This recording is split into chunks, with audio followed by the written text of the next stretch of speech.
Hello everyone, it's Ryan from Twin Quest here with a build video for the Elder Scrolls Online. This is going to be my pet Sorc healer for PvE for the Summerset patch going into the Werewolf Hunter patch. We are an Altmer.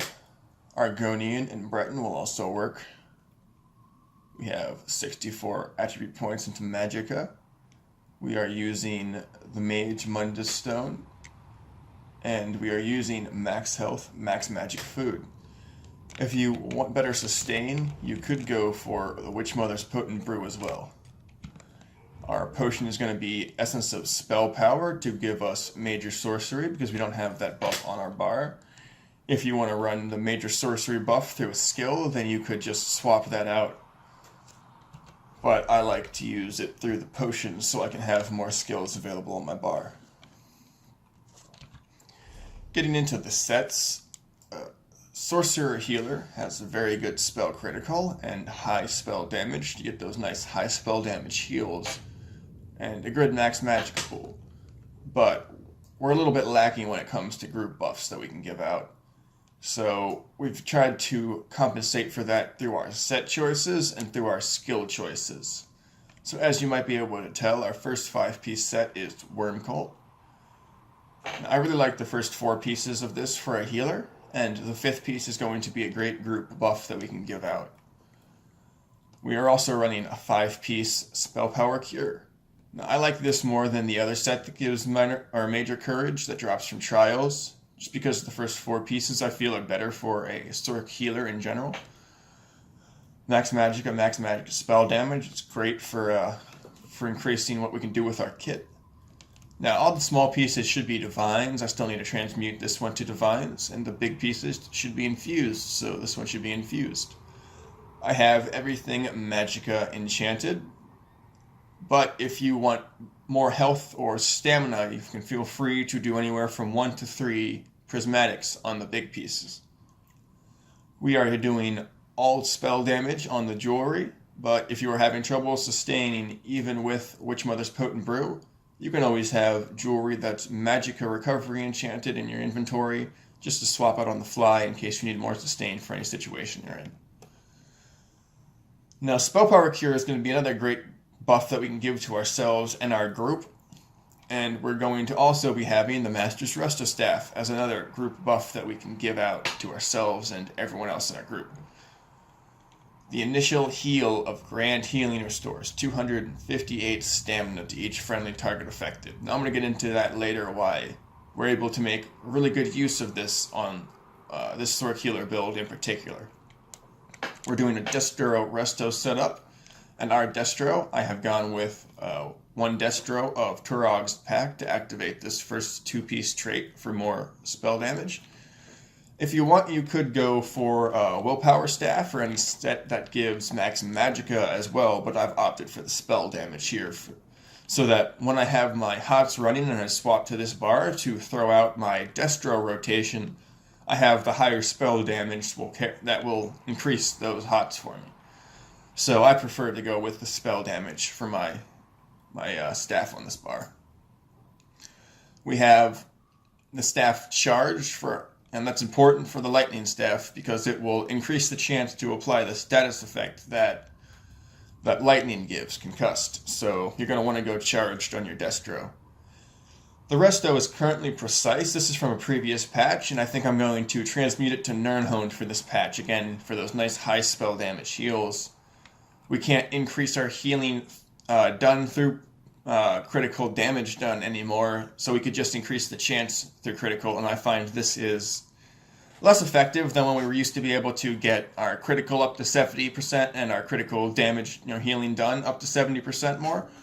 Now that it's only 50% more and we can't increase it, I don't feel going for the crit healing route is quite as effective because it's a little bit RNG. Into my skill choices. On our resto bar, obviously, we used Grand Healing. I've gone with the Illustrious Healing morph as opposed to the Healing Springs morph. Now, most people probably won't like this morph, but I love this morph. It goes for longer than the other one. I think the other one's 3 seconds. This one's 4, so we get another heal tick out of this one. And heal scale is higher. Each tick that that's done for healing will be a little bit higher than the Healing Springs morph. And because of that, I'm able to do more with less. I can throw out one or two of these and then start throwing out my other group buffs, and this will stay on the ground while I go through my whole rotation, so I'll never have to leave my group without heals and rely on a burst heal when I'm giving things out. So I really enjoy that. I think it's very useful. Our next skill for a buff and a heal is Combat Prayer.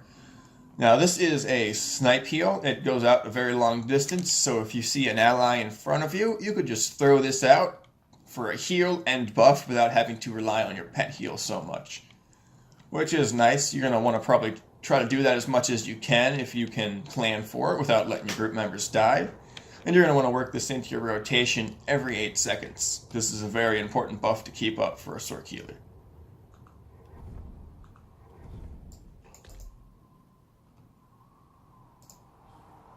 Our next skill we're going to run on our resto bar is Mutagen.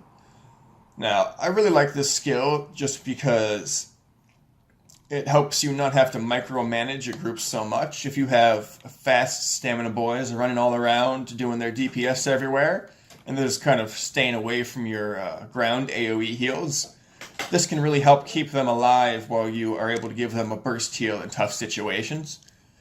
And as a Sorc healer, we don't run a purge. You could do purge from the Alliance War skill tree. I don't have it leveled right now, but if you took the Efficient Purge morph and fully leveled it, it would cost about 4,000 magicka to remove 2 effects and reduce the other ones by 50%.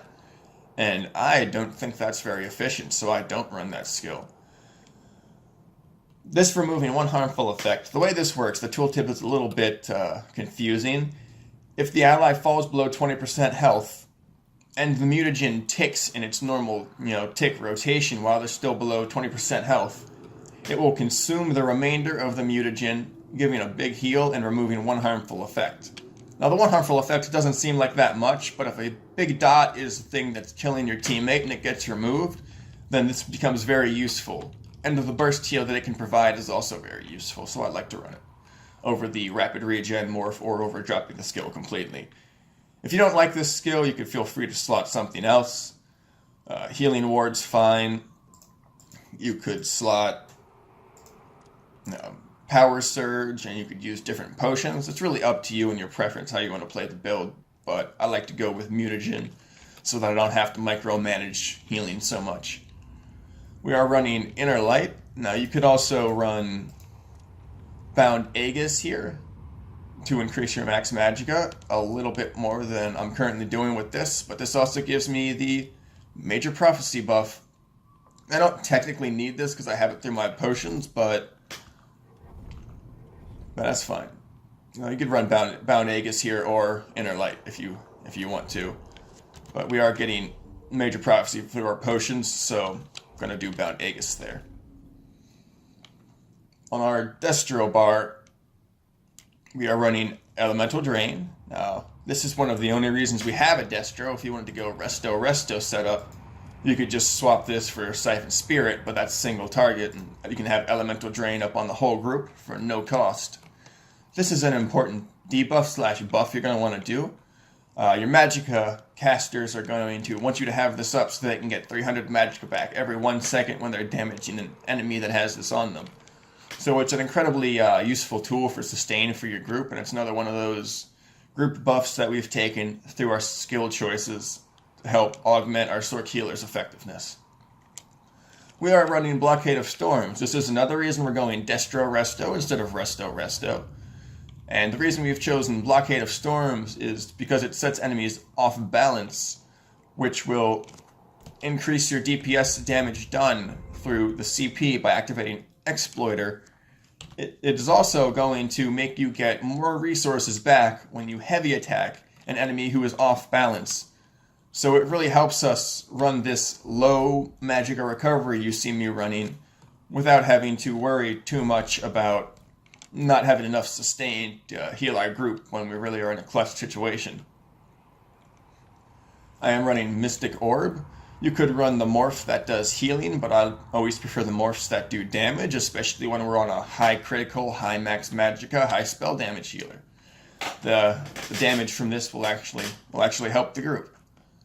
But we're mostly running this for that synergy passive of giving magicka or stamina back to an ally when they activate the synergy.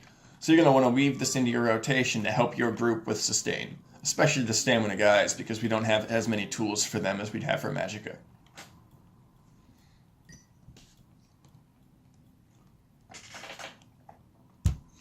Now, Dark Conversion is here a little bit for the sustain, but this is mostly here so that we can activate our Dark Magic passive, Exploitation.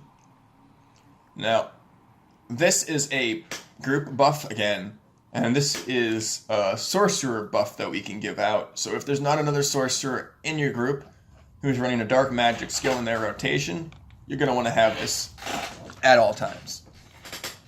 And you're going to need to work this into your rotation every 20 seconds. So I'll show you how you do that. You can just weave it with Elemental Drain. They both have a 20-second cooldown, so it's going to work really well in there.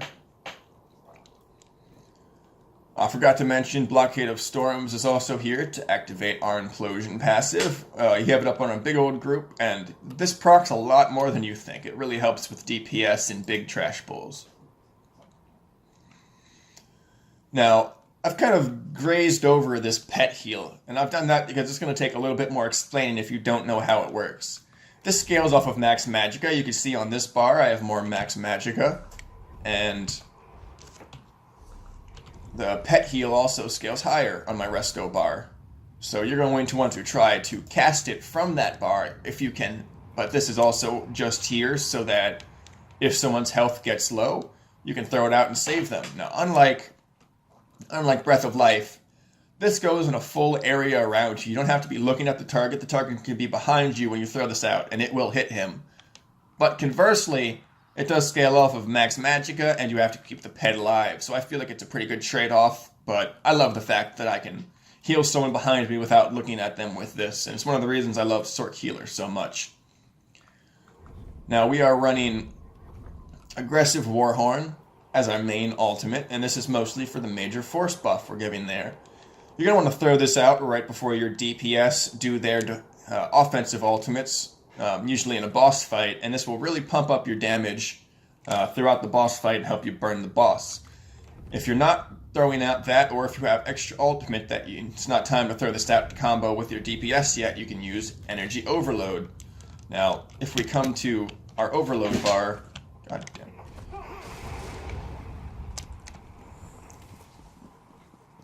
If we come to our overload bar, we can easily do some DPS with overloads while still having access to our pet heal. And you can see I've opted for Bound Agates and Inner Light because our pet heal is our only heal, so I want to scale that up on this bar as much as I can. We're going to increase its chance to crit in case our potions fall off, and we're going to have two things increase in our max magicka to really push this heal as high as we can. We have Mystic Orbs on this bar. Now, I chose to put Mystic Orb here just so that when I'm going into a DPS phase, I don't have to swap off the bar to give my friends an orb. If they call for an orb, I can just throw some out and, get back to my DPS phase. So I prefer to have this here. You could also put Hardened Ward here, and that would be good for fights that let's say you're in a trial and a big burst is coming that will kill your pet. You could swap to your overload bar and throw out Hardened Ward, and Hardened Ward will apply to your pet as well, so you can help use it as a tool to keep your pet alive if you know the burst is coming and you want to prepare for it. It can actually help you not have to resummon your pet, which is pretty useful.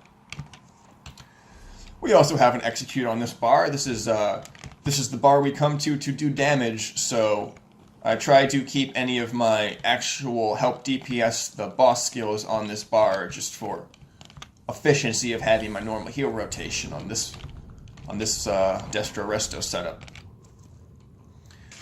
You could go for a resto setup, and that would look like this. I opt for the Maelstrom Restoration Staff as our second resto set, if we're going to go with the resto setup. Oof, wow, those are wrong. 1 second. Right. You're going to want to make sure you have mutagen on your resto bar. You want to make sure you have mutagen on the resto bar that has your Maelstrom Resto Staff, because it's going to activate your Maelstrom passive. When you critically heal with regeneration, you restore 800 magicka. This can occur once every 4 seconds. As you can see, we're sitting at about 50 spell crit. So if you have this up on your whole party, then you can pretty much guarantee that we're going to get this magicka back every 4 seconds, if we're keeping this skill up in our rotation. So it's very useful to have. Again, if you have a Maelstrom Resto Staff, it is valued even more. If you're not going to do Destro Resto, you're still going to want to have the Minor Magicka Steel buff in your rotation, so you're going to run Siphon Spirit to get that. And then, since we don't have as many buffs we're going to need to throw out, we're able to double bar Bound Aegis and Inner Light to get more efficiency with our Max Magicka and Spell Crit. And we still have our main heal and our buff and our hot and our Magicka Steel buff. And if you don't particularly like the off balance setup through the Destro Staff, or if someone else is running Elemental Drain and you don't need to keep it up as much, or if you just want to have a little bit of an easier rotation to learn the build, then a resto setup like this is probably going to be for you.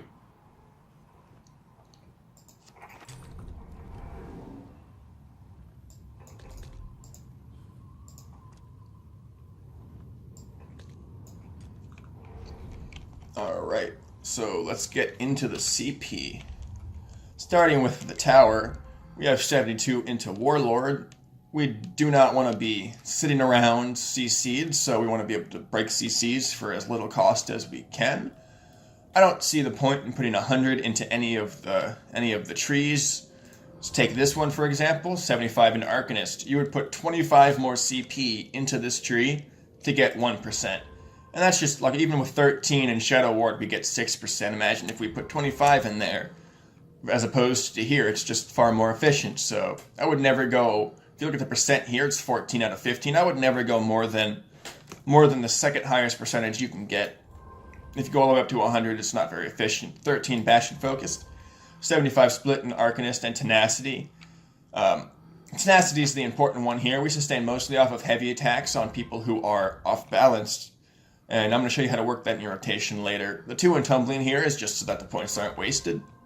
And these are the ones that I find important. 75 in Blessed, 81 in Elfborn. Now this is the CP that's going to increase your healing. 37 Elemental Expert and 37 in Master at Arms is here to increase our damage, specifically with our Overloads and our Execute. Now we are activating the Riposte passive, so if you do happen to block something, it's not wasted. You could also opt to put a full 75 in here to activate the Butcher. This will increase the damage of your Overload on low health targets, and that is something you could definitely work into your build, but I've opted for a more even setup of going into Thaumaturge as well to increase our Elemental Blockade, and then splitting between these two for just flat damage as opposed to execute damage when we already running execute on our Overload bar. We've gone with 66 in Ironclad. We want to really pump up our chances to not die from a one hit, so this is pretty important. And then we've done an even split in Hardy Elemental Defender, and then 56 into Thick Skinned, because as I said, we do not have Purge, so we're going to want to reduce the damage from dots because they will be ticking on us if we can't purge them. We have 5 in Light Armor Focused. I just put this here as to not waste the points. And 25 into Expert Defender. A lot of NPCs do damage through light and heavy attacks. So this can actually help to reduce the damage you're taking. Alright. Now, I did tell you I would explain why I really like the Master's Resto choice when paired with Illustrious Healing. Now that we're getting into the rotation. In our rotation, we double tick Illustrious. These will stack if you throw them in the same area. They will both tick at the same time. Let me get in combat so you could see. You'll see both of these Illustrious Healings are ticking, and that ends up being a lot of healing out to anyone in that area. And since you double tick it, you get 2 first ticks, which is 2 initial grand healing restores 258 stamina. We do this about every 4 seconds. Now, your recovery happens once every 2 seconds, so throwing this out twice every 4 seconds adds 258 stamina recovery to everyone in the area, even the tank when blocking. So this is a very effective stamina management tool as long as we're doing our double tick every 4 seconds. So that is why I feel like, specifically in this build, the way we play it, it's very useful to run the Master's Resto because we are actively making use of its passive in our rotation. Now, our rotation will go something like this. I'm going to do it slowly first and then quickly, and then I'm going to show you 2 variations. One with heavy attacking on the Destro bar for more DPS, and one with heavy attacking on the Resto bar to activate our Restoration staff passives for major mending from a heavy attack, and for more magicka back from a heavy attack. And that'll be a lot of magicka when we heavy attack someone who is off balance with our restoration staff. So you can really run a Sorc healer with very little magicka recovery and be just completely fine. So you're going to want to try to tailor it for as much magicka and spell damage as you can comfortably get away with, and as little magicka recovery as you can comfortably play with.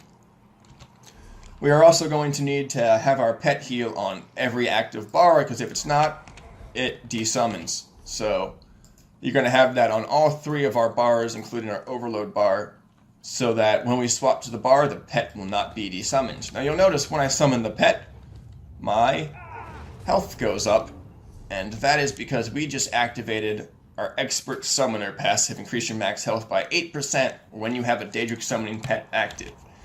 And this is another reason why I can go all magicka on my glyphs and not have to run prismatic, is because we have the pet summoned and we're at almost 18k health. And if you have a tank in your group or someone in your group running Eben, you'll be almost at 20k health. You will not be worrying about health at all. And I don't feel like Tri-Stats is that important to pump up our stamina. I like our stamina where it is. So our rotation is going to start off with it's not Dark Conversion, it's the Magic Conversion. And that's going to give out the minor prophecy buff you see at the bottom of my screen. And then we're going to Light Attack, Elemental Drain, Light Attack, Blockade of Storms, Bar Swap, Double Tick the Grand Healing, and then we're going to Light Attack, Mutagen, Light Attack, Combat Prayer, Bar Swap, Orb, Heavy Attack, Light Attack, Blockade, Bar Swap, and then back into our rotation. When we get back to our Destro bar, do another Orb, Heavy Attack, Light Attack, Blockade, Bar Swap, another Resto rotation, same as I showed you. And now this time when we come back, our Prophecy buff will be coming down, and our Elemental Drain will be coming down. So Light Attack, Elemental Drain, Heavy Attack. Oh, I'm sorry, just Elemental Drain, Heavy Attack, no Light Attack there. Then Light Attack, Blockade, Bar Swap, Resto rotation, Dark Conversion, Heavy Attack, and then Elemental Blockade, and then the Resto rotation, and that is the full Destro Staff rotation. Let me show you how to do it quickly.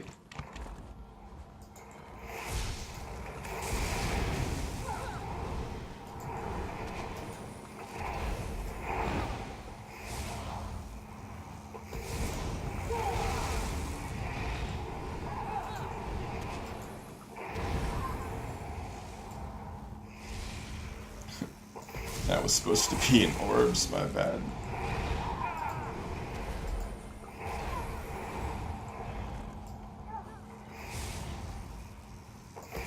As you can see, right at the end of the heavy attack, the blockade comes down, so we're keeping our buffs up pretty much the whole time here.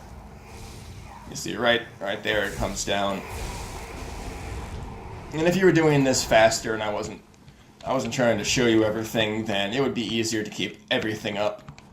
Now, a resto staff rotation is going to be similar. You're going to start off with your dark conversion, your drain, your path, double tick this, get your combat prayer buff up, and then heavy attack, light attack, mutagen bar swap, and go back into the keeping your buffs up from your destro, and just keep that rotation on your resto. Your main buffs you're going to want to keep up are Major Prophecy, Elemental Drain. You always want Grand Healing on your group's feet, so they're never left without healing. The reason we've gone with Illustrious Healing is so we can do that. So this is your primary buff, number 2. These last pretty long, so you can keep these up without thinking too much about it. And this is going to be your third most important. You can skip the Blockade of Storms in order to keep these other buffs up. And as you saw in the resto staff, I had Mutagen as the last one I cast. It takes the backseat to Illustrious because it's better healing, and the backseat to Combat Prayer because it's a buff. So it's the least important buff on this bar to throw out to the group. And the Blockade of Storms would be the least important buff on this bar to throw out to the group. Alright, let me show you guys the buff stats real quick before we go, just so you have something to compare it to. Alright. Oh. Let's get the Spell Power Cure up. Yes, so, we have pretty decent spell damage, pretty high max magicka. We have good spell critical. So, I really enjoy how the build plays like this. It'll get even better once I gold everything out and get this infused and this divines. We are currently a vampire, and that's not required for the build. I've just always been a vampire, so I decided not to drop it because this isn't a PvP build, this is a PvE build. And that'll do it. I really hope you guys enjoyed my Pet Sorc Healer guide. And I hope to see your Pet Sorcs out there in dungeons healing.